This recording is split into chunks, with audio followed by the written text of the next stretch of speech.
What's going on, YouTube? Welcome back to the CookinBrass YouTube channel, where today we're kicking it old school and we will be taking a look at a Colt 1911 Chamberlain 45. So, without further ado, let's get into it.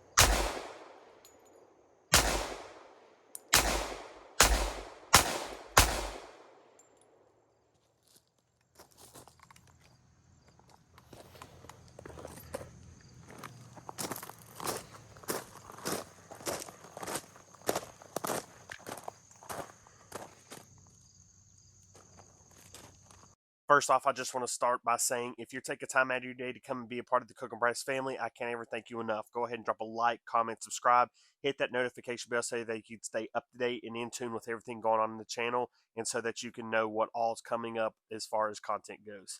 But without further ado, let's go ahead and take a look at this Colt 45. So as we come over here to the tabletop, you can see the blue Colt box. Colt 1911. Yes, this is a modern production of it. So just to see how they're doing these days in the year of 2026, you open the box, you have your foam, some paperwork, some different things. You know, you've got your brand new, show that you have a new gun tag. And as you can see, this firearm is rendered completely safe. There is no live ammunition whatsoever. So in the box, you get your magazine, your firearm, and like I said, everything else. We will go ahead and take that out. There's no frills here. And as you can see, that's what you get. Yes, Colt is charging a premium price for it, and I guess it's because of the history on it and their craftsmanship with it, which they did great. I'll give it to them. They did an awesome job when it came to this 1911. So this 1911 is not mine. This is a buddy of mine's. He was kind enough to lend this out to the channel for me to do a review on and to see, how 45 really feels. So the story behind this is he has his grandfather's original 1911 that he used in the service. So he has his original service weapon. He wanted to be able to make history and, put some stories behind his very own. So while he puts his grandfather's up in storage and keeps it as a keepsake and keeps it safe, he has this that he gets to scratch, ding up, and put history behind just like his grandfather's did. So when it comes down to it, you have a 7-round mag, Colt manufacturing mag, as you can see, Colt 45 auto. And the ammo that we were using the other day on the range was the Armscore 45 auto full metal jacket, and it did great. I ran about 100 rounds through it, so it was 2 boxes of ammo through it, and it did great. Granted, the firearm was not really broken in at all. I mean, it's definitely newer for sure. So threw some lube on there, got about 50 rounds through it, and it started to loosen up a little bit more as the slide goes. I mean, initially when it sits and you break it out, it's still a little stiff, but it's definitely smoothed out since. So going over the full complete firearm, you have a 5-inch barrel in here. And as you can see, it is a stainless steel barrel. No, it is not a bull barrel. It is just a regular button barrel, and it is 5 inches overall. Then you have an overall length from tip to butt on here is 8.5 inches. So, it's about the same size as every other 1911 out there. The weight on this thing is 39 ounces. So it is definitely a heavy little thing, but I don't know what you expect out other than this being completely metal.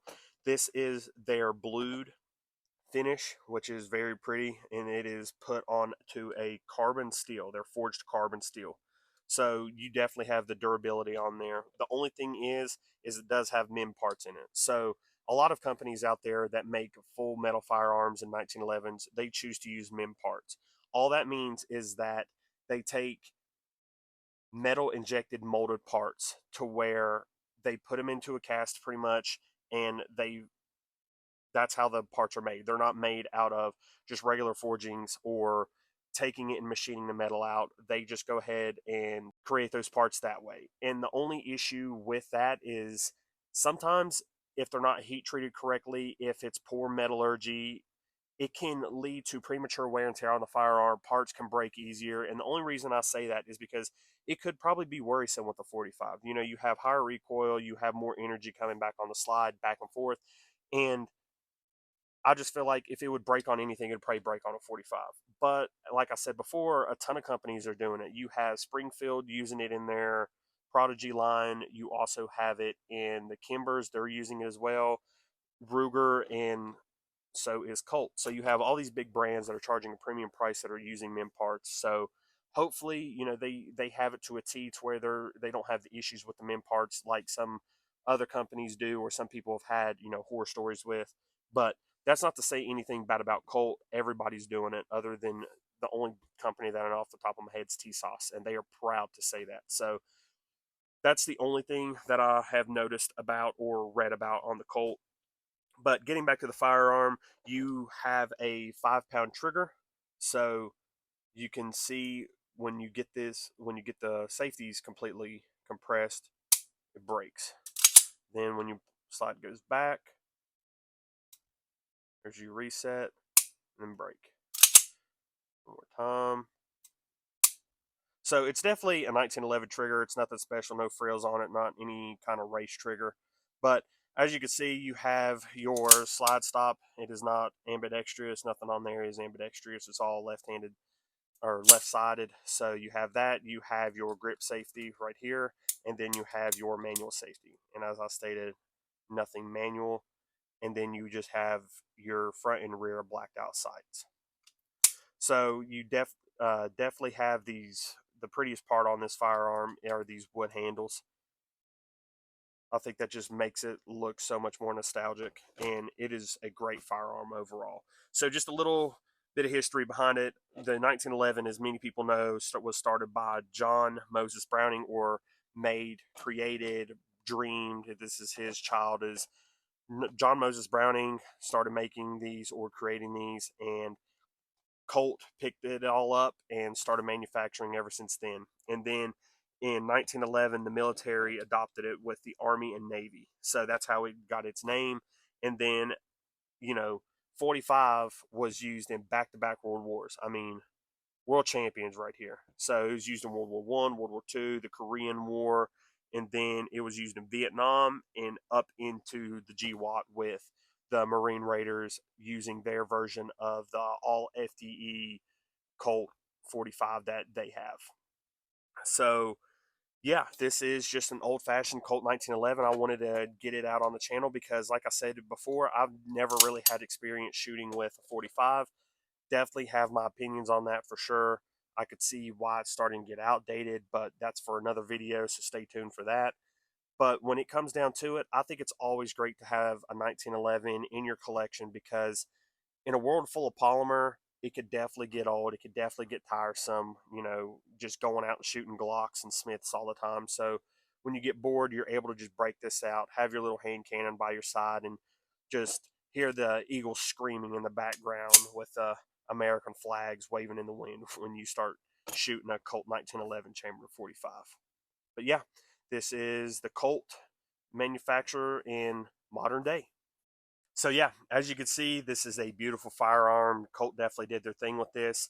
And if you ever have the chance to go take one of these for a spin or borrow one, get one out, or if you're definitely interested in picking one of these up, I do recommend it. By no means am I sponsored or have any affiliation with Colt or any of the other brands.